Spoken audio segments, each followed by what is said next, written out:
Before we get started, I need you to actually listen. After you're done watching these videos, I promise you, you will not be the same person you are at this time. I went down a very dark rabbit hole last night and have brought for us some videos for us to watch. Viewer discretion is advised. Every American kid who's ever taken school pictures. Oh, the life touch. We're all in the Epstein files. Yeah. Is that not crazy? That's insane. Because yeah, the company Lifetouch is connected to the guy, I guess, who runs the company or who founded the company, is a part of the files. And he's been there so many times. They mentioned bro's name so many times and it's connected to him. So then it makes us, you think, what about all the kids who didn't buy their pictures? Yeah. Where did the pictures go? Think about it. How many times did you take school pictures and you didn't buy them? Yeah, exactly. Did you get them? Did they go to your house? Yeah. They didn't go to my house. So where do they go? Or even if you do buy them, it's like they make a copy. Yeah, there's a file on a computer somewhere. So where did the other ones go? Yeah. We never questioned it. Our parents never questioned it. So now it's just a bunch of pictures of kids from literally kindergarten all the way to your senior high school. So wait, let's even go a step further. Where does that kid live? Yep. And I'm pretty sure they have access to all that shit. They know that I go to this school. So now they already narrowed it down to he lives in California. Oh, and then it's that school. There's only one of those schools in that district. Mm-hmm. That's what I mean, bro. It's such a crazy thing of you have a never-ending cycle of child pictures. Yeah.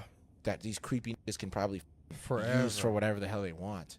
So it's crazy wild that they're over here wondering why we all care about the Epstein files because we're a part of it. Yeah. Literally, we what all the hell? Anyone who's had their school picture taken is a part of that. So then it goes into this thing of like, are we all just going to keep just sitting here being like, yeah, well, the new Spider-Man's coming out. And then we're just going to care about that. And then these people, we know right now, they're eating babies. And then we're just continuing paying them money every year. Every year.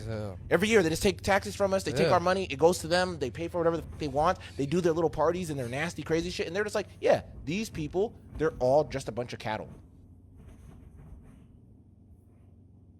If you guys have been watching my videos, you understand what's going on regarding the Epstein files. It's interesting hearing other people's takes on the situation that's going on, especially how your school pictures and my school pictures are out there in a database that we do not know nor will probably ever find out what the true intention behind these are. It's very concerning. Please let me know what your opinion on this is down in the comments below. Let's keep going. Hey guys, what's up? Check out this video. This guy wakes up and he's hearing things in his house. This guy's name is Alex. He's on TikTok and his house is extremely haunted. He goes around looking for what it is, and here in a second you'll see it. It's something, it's got a pure evil, a demon or something, but you'll see it here in just a second. He's looking around. That's him over there. Now watch when he turns around. Right here in this, look, you see it? You see it right there? What the hell was that? Crazy, right? Look at that shit. Anyway, his name's Alex. He's on TikTok. And his house, he got it from his grandma. And it's extremely haunted. Y'all go check him out.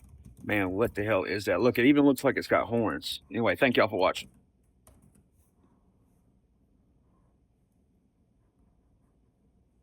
What happens if you never stop screaming? 1 minute. You push air through your larynx at hurricane speeds. Your vocal cords slam together hundreds of times per second, creating massive friction heat. Hour 4. The protective layer of your vocal folds begins to blister. Your voice cracks and drops an octave as severe inflammation sets in. You are developing acute laryngitis, and every sound feels like swallowing broken glass. Hour 8. The capillaries inside the vocal folds burst from the relentless pressure. You are no longer just screaming air. You are coughing up a mist of bright red blood. The tissue is tearing apart. Day 1. The swelling is now so severe that it physically blocks your windpipe. You are suffocating on your own throat tissue. Your brain is starving for oxygen, causing you to hallucinate from hypoxia. Day 3. Total silence. The vocal cords have ruptured and fused together with thick, fibrous scar tissue. You have permanently destroyed your ability to produce sound. You will never speak again. What if you were raised by rats? Something creepy happens in this video. There is something strange with the appearance of the woman with the yellow umbrella. It almost seems like she's not moving. Let me know what you guys think in the comments. Does the government have fake towns and grocery stores set up around the country? Look at this shit. This doesn't make any sense. Look at this shit, bro. Look at all these fucking cars. The parking lot is packed out. Watch this. Watch. I'm gonna show you guys something.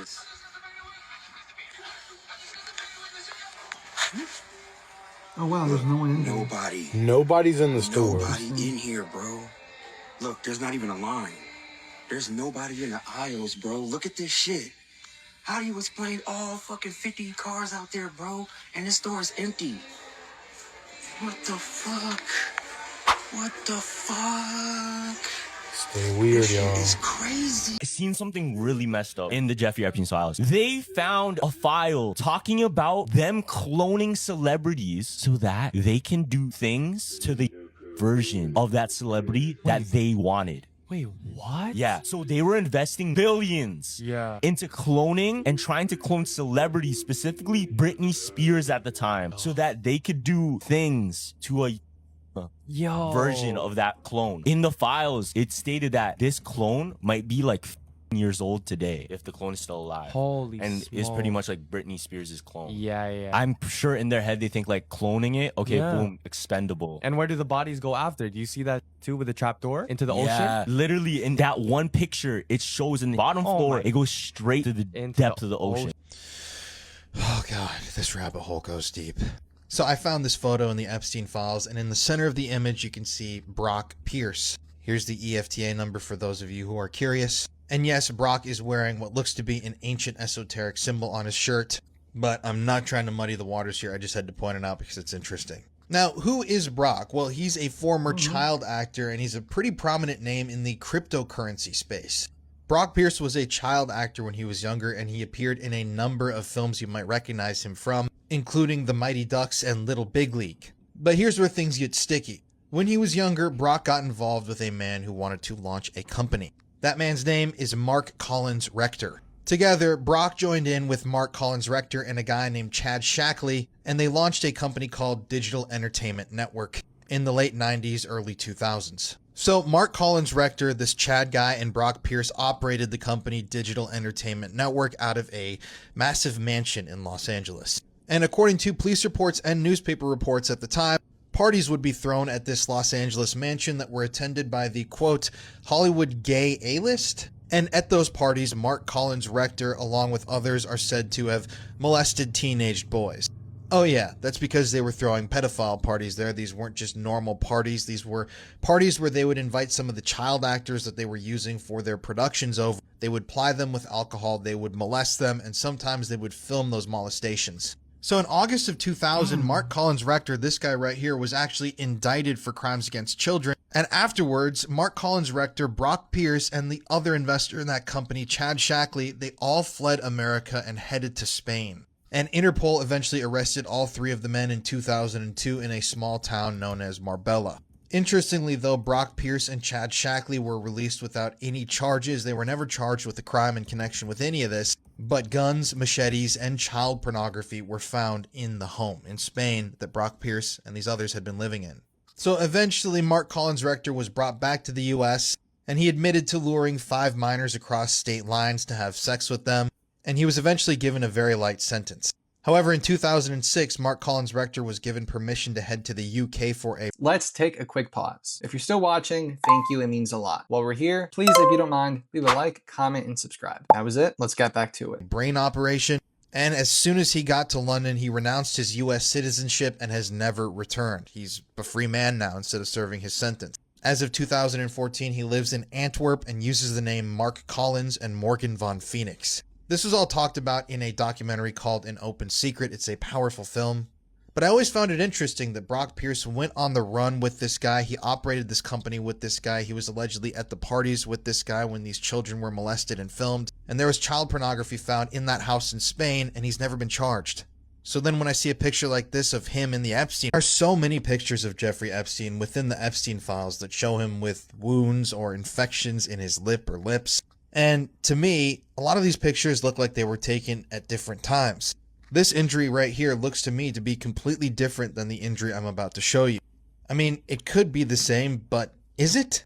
I mean, there's something about these photographs that is just so off-putting to me. I don't know what it is. I don't know how to describe it. I mean, obviously, one reason is because Epstein is one of the most evil people to ever walk the face of planet Earth. But to see him flashing his teeth at us with these wounds and swollen lips, I mean, it's really just disturbing stuff. Now, I'm going to go on the record here and state I don't think that what was happening here is a disease related to cannibalism. I just don't think that that's what this is. But I do think that something happened to Epstein. I mean, obviously it did, but is this an allergic reaction of some sort? Is this an infection? Is this some sort of a tooth issue that spread into his gums? Or is this an actual physical issue, like he was beaten or something happened to him? Those are questions that we just don't have answers to, but I don't know. Every time I see one of these pictures, I just get a really weird feeling and a chill down my spine. Everyone has a different opinion on this, but the most believable and the most common theory I have heard regarding these pictures and his face from that allergic reaction is that it's not actually an allergic reaction to an allergy. People are speculating that unfortunately it's due to consuming human meat. Apparently, if you consume a lot of it, it causes inflammation such as that. So who knows? Did he get stung by a bee, punched in the face? Or it's, you know, the dark theory. What do you guys think? What if you could pay someone to help you disappear without a trace? No goodbyes, no explanation, no calling card, just vanish. In Japan, it's a real thing. It's called gonigeyat, or the night moving companies. And they do everything. They help you leave in the middle of the night. They'll pack all of your things. They'll find you a new job. Sometimes they'll even cut ties with people that you knew. You see, in Japan, there's a lot of pressure around failure, debt, divorce, a failed career. And that social pressure can push people to do drastic things. Every year, thousands of people in Japan choose to do this. They choose to become evaporated people. Or in Japan, johatsu, ones who disappear intentionally from their old lives. Here's my question. If this was a thing in the United States, would you do it? Jeffrey Epstein won the Powerball twice. The world is a giant stage. I think I can safely say I've reached the final tier of like the red pilling process where it's like, I'm at the clear pill. I'm at the retard pill. Because I have all this information and there's no, like, it doesn't matter how much you know because there's nothing you can do about it. So it's like, dude, everything is fucking fake. Our presidents are literally chosen for us. Our elections are fucking rigged and literally don't matter anymore. Jeffrey Epstein somehow won the Powerball twice. The fucking lottery's fake. The Rothschilds wrote all the fucking books. Our history is fucking a complete fucking lie before you get into that. Everyone they said was evil and fucking crazy actually kind of, I think, had some fucking points. And then all the people that have been accusing people of doing evil shit were the most evil fucking people the whole time. So you know what? Just fucking log off. Who cares? Just go enjoy your life. There's nothing's gonna happen to these people. They're just fucking with us at this point. Both sides are fucking shit. Theory of the empire of the city. So the empire of the city is the theory that there are in the world 3 city-states. There is the city of London, the Vatican, and Washington, D.C. These are all city-states. So like the city of London is technically not under the crown, but has ancient rights and privileges. And the Vatican the same, and Washington, D.C. the same. What's also weird, this connection, is that each city-state has an obelisk in it. The Washington Monument in D.C., the Vatican St. Peter Square obelisk, and the Cleopatra Needle in London. But the theory is that it's the 3 crowns that rule the world. So the crown of finance would be London, the crown of religion would be the Vatican, and the crown of military is Washington, D.C. That makes sense. Washington, D.C. is seen as the new Rome built on Masonic blueprints with its street layouts allegedly hiding occult symbols, which I would say it is, because the architect of Washington, D.C. was a Freemason, very outspoken about it. If you look at the symbolism within D.C.,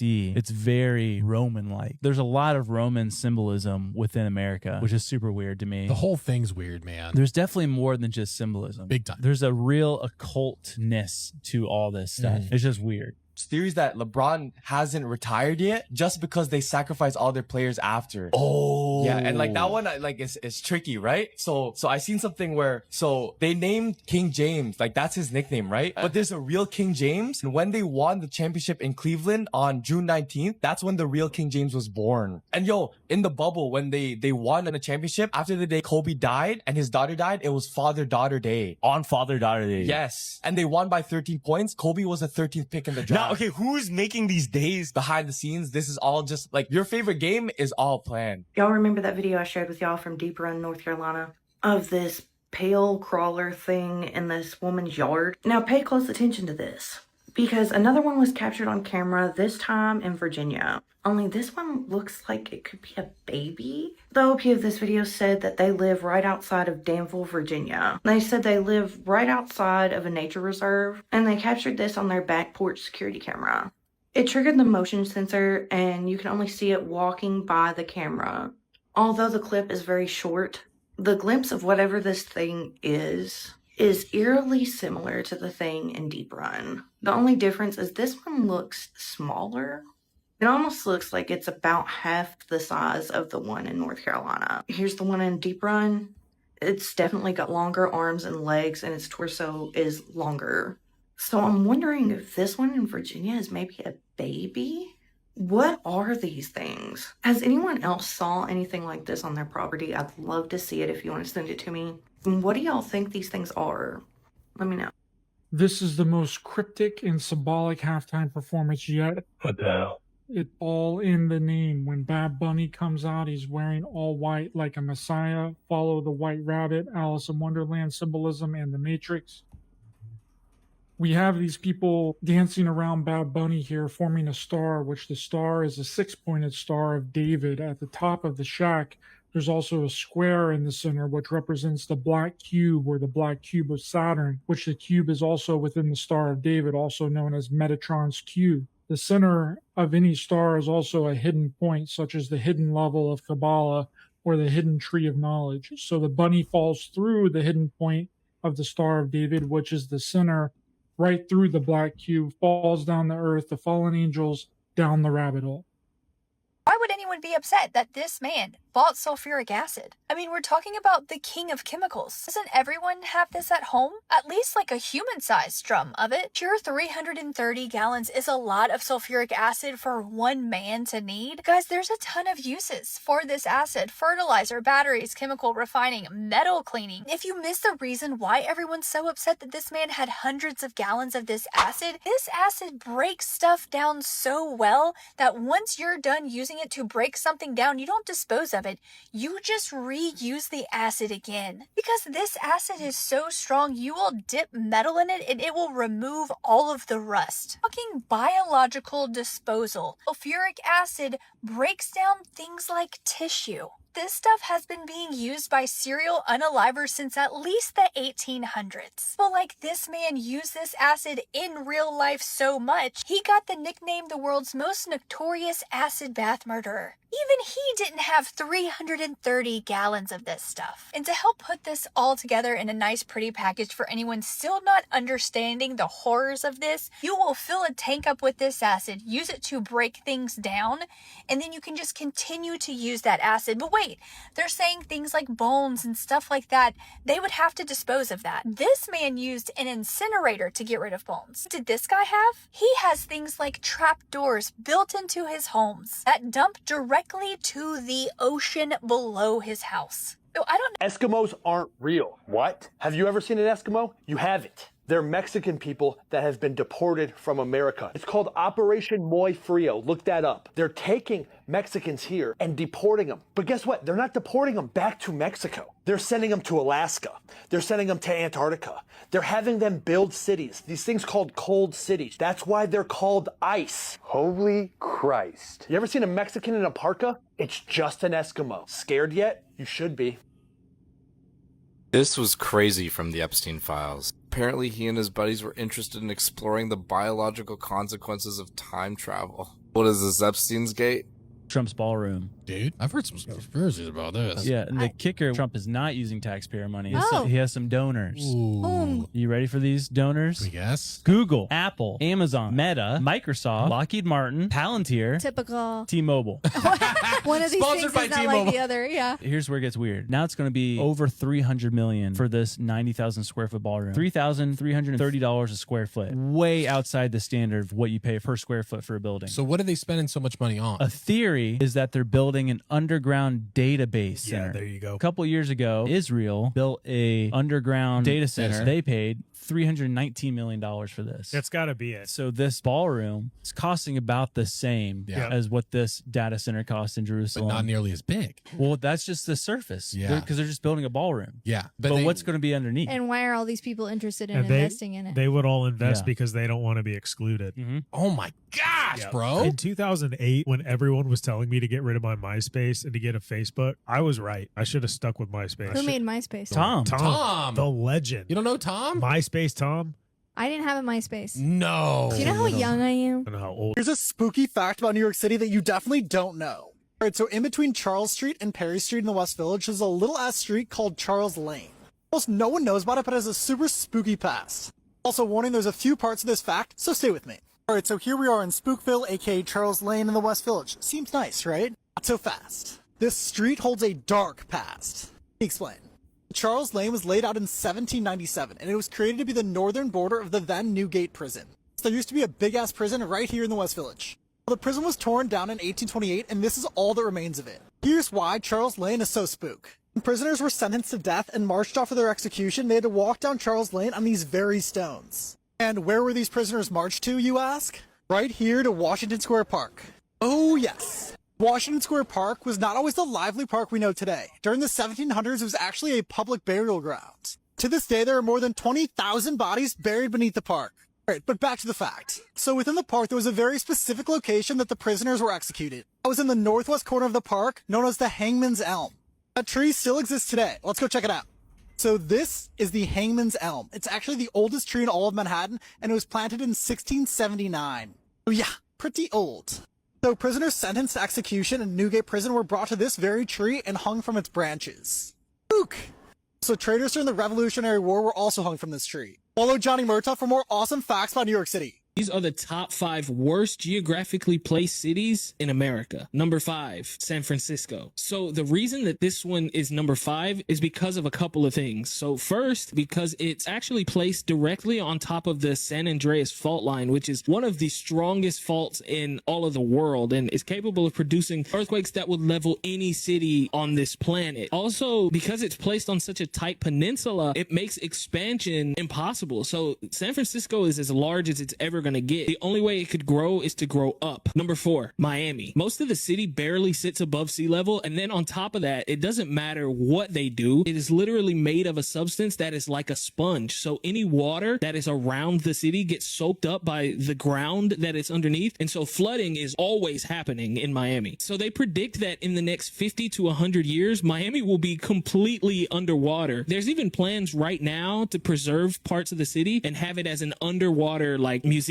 basically. Number 3, Phoenix, Arizona. Phoenix, Arizona is on this list. I think it's probably the most obvious of all so far because it literally sits within the desert and summers get up to sometimes 120 degrees Fahrenheit. It's almost unlivable. And you think about how were people living in Phoenix in the 1800s and 1700s, and the answer is not very many people were. You ask why did people ever choose to live in Phoenix? It's because it was a good like middle point between going west and the east. Number 2, Las Vegas, Nevada. Just like Phoenix, this is another one, another desert where summers get up to 120 degrees Fahrenheit. The thing that makes it a little bit worse than Phoenix is there's no natural water sources. Back in the day, there were natural springs. Now Vegas completely depends on the Colorado River, but guess what else depends on the Colorado River? Los Angeles, Denver. So what happens when that dries up? The Colorado River is almost completely dried up. Within the next 20 to 30 years, Vegas is not going to be a place where people can live anymore. And number 1, New Orleans. New Orleans is number 1, and it is known around the world as being the single worst example of human infrastructure ever. And it's because of one very simple reason. The entire city of New Orleans is under sea level, and it's surrounded by water on all sides. On one side, it's surrounded by Lake Pontchartrain. On the other side, it's surrounded by the Mississippi River. And then on the other side is the Gulf of Mexico. It's a bowl. Any inconvenience whatsoever, and the city is flooding. What makes it even worse, it's sinking 2 inches a year. So there is a realistic chance that within the next 20 to 30 years, New Orleans ceased to exist anymore, and all of the residents are... Y'all, this real ghost photo is so creepy, and I really don't know what to think about it. This person takes a selfie of herself in the bleachers at a football game. A couple is sitting on the bleacher in front of them. I'm sure you notice it immediately. A woman has some sort of spirit attached to her. There's absolutely nothing else abnormal in this photo besides this. The spirit attached to this woman almost looks like it's wearing maybe a wedding dress and a veil with a crown of flowers. When you look closely at it, it almost looks like it has a skull for a face. And it looks like it has its arm wrapped around this woman. Now I brightened the image and played with the contrast a little so you can see it better. Whatever this is translucent. It almost looks like a mist, but you can clearly see the hair, the veil, the crown of flowers, and the illuminating hand sitting on the woman's shoulder. And the arm itself has like a shine to it. It almost looks like plastic, like a strange x-ray of something standing next to this woman. Really makes you wonder what this is and why it's attached to her. What do y'all think?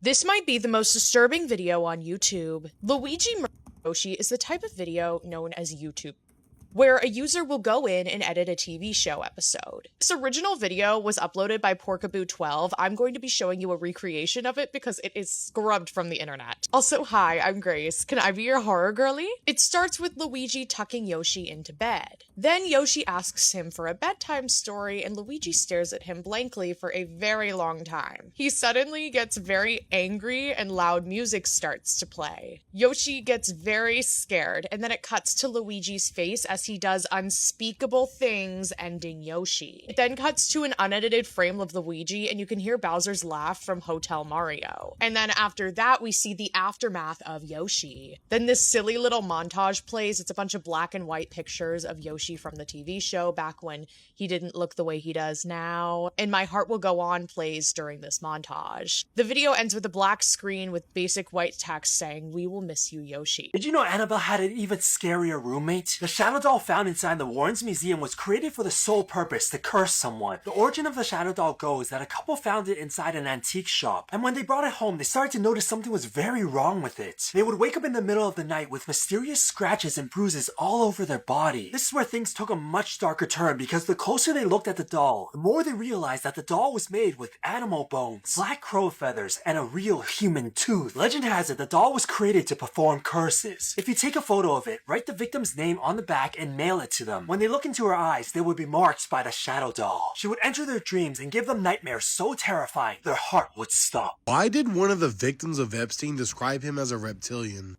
While we're on the topic of the Kardashians and the Epstein files, can we please talk about Northwest's creepy ass drawings from when she was younger? Specifically in relation to a woman named Juliet, who is a verified survivor of Epstein, who claimed that she witnessed Epstein fucking shapeshift into a goddamn fucking lizard person. What? She said she didn't witness the change herself, but she was like looking at him and he was normal. She looked away, looked back. He's the creature. She looks away, looks back. He's normal again. And at this point, if you're ruling anything out for sounding too crazy, you're fucking dense. You're fucking slow. Like, let's be real. The more that comes out, I think it's safe to assume whatever we think is in there, it's a million times worse than the worst we can imagine. Juliet described him as a creature with big black eyes, and she drew what she remembers seeing, and the tongue really stood out to me because it reminded me of this drawing of North's, which is like, hello. And also this one, the tongue and the big-ass black eyes. Hello? Stay weird. Pass me the tin. If you thought this documentary was disturbing, wait till you see this documentary. I saw people on Reddit who were like, do not watch this unless you want your life ruined. And I was like, oh, I've seen a lot of stuff. I could handle this.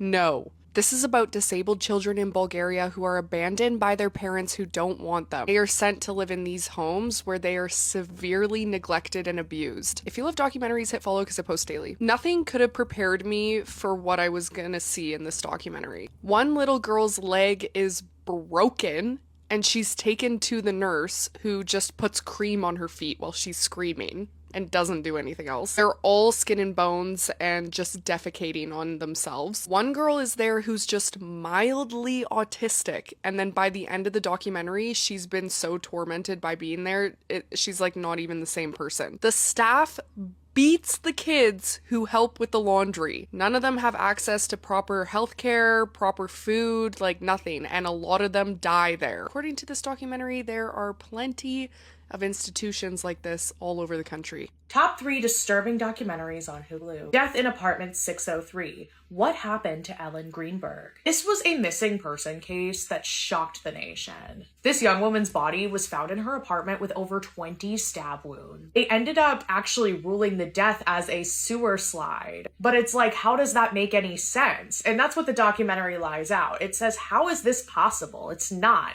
based on the evidence. The Perfect Wife. This is a missing person case that shocked the nation. That is until the truth came out, and it flips the story on its head and it becomes something really unsettling. Devil in the Family. Now everybody knows the 8 Passengers Ruby Frank case, and this really dives into that. If you don't know, it's about this wholesome mommy blogger that built herself this brand, this empire, and it collapses as her abuse and extreme religious beliefs and manipulation all gets caught. And it shows you what was really going on behind the scenes. Even as a Christian, you're not gonna like her. Save this video for your next binge and follow for more freaky. Let's talk about the scariest episode of Gravity Falls. Okay guys, now that Gravity Falls is trending because of this meme, let's talk about Into the Bunker, the scariest episode of Gravity Falls. So this episode starts with Dipper and Mabel, and Sue's finding an old underground bunker built by this guy named Ford years ago. And inside that bunker, they discover strange experiments and warning messages about a dangerous creature locked in this bunker. Soon they realize this creature that they were getting warning messages of, turns out it was a shape-shifting monster that can perfectly copy people. While they're exploring this bunker, guys, they're getting stalked by this creature in a scary way. While the shapeshifter is doing his thing, copying people, Dipper has to figure out who's the real one and who's the fake one. And in the end, Dipper has figured out a way to see who's the fake one and real one, and that managed them to escape, which led them to victory and escape the bunker, while the monster stays behind, trapped again forever. Humans are lucky that we do not exist at the same time as hell pigs. This extinct nightmare creature was taller than the average human and weighed as much as a small car. It was a mammal that was like a combination of a pig, a hyena, and a bear. But it's even worse than that because it's closely related to hippos, and it can open its jaw just like a hippo. So you imagine this sprinting towards you in the middle of the forest, and suddenly the name hell pigs makes total sense. Their teeth could slice and crush, and so we find bite marks in a ton of different fossils. But they also ate a lot of plants, roots, they did a lot of scavenging, just whatever was easiest, they ate. And so hell pigs, or Entelodontidae, were an extremely successful family of animals, lasting for over 20 million years. But if they were so strong, why did they go extinct? Well, it's kind of a mystery. Climate change definitely played a role. Forests turned into dry grasslands and savanna. There was also competition in the form of predators like the bear dog, which is exactly what it sounds like, and big cats, both of which were much more intelligent than the very small-brained hell pig. But there's something funky about hell pig fossils, which is that we find a lot of them around dried up watering holes. So one theory is that they just ran out of water. And so they went extinct 15 million years ago, which is of course very sad, but I can't lie, there's a little part of me that's kind of glad we don't have to share the earth with this terrifying creature. One of the craziest haunting stories I've ever heard before. We're talking about cops staking out this haunted house because there's so much activity there. You have a knife that's thrown at you, and then all of a sudden you're witnessing a pillow be whipped at you at like 50 miles an hour through the air. And to this day, the cause of the paranormal activity is still an official mystery. At first, the brothers suspected that it had something to do with the new neighbors nearby who had moved into the house just around the corner. The brothers eventually theorized that the neighbors had been terrorizing their home and then hiding. Some of the police considered that it was actually the two Pomeranian brothers, that they were the suspects. Sergeant Charles Frisbee said, "We never proved either way whether it was an elaborate hoax or paranormal activity. If it was a prank, it was a good one. Others believe it was a poltergeist, a curse brought on by witchcraft, or even a demonic entity." Which brings us to Steve Shippey, the paranormal investigator. And according to Steve, the mysterious neighbor had used black magic to try to drive the Pomeranian family from their home so she could then use it for her coven gatherings and rituals. The stress of the Pomeranians then manifested as a poltergeist that centered its attacks around Dwayne. And according to Steve, he then believed that the neighbor escalated her ceremonies to full-on satanic rituals, which summoned a demon that went beyond her control. Steve believed that the demon remained in the area for decades after the events in 1970s. Wow. I mean, if I was to put together a paranormal theory for this, I think that's a pretty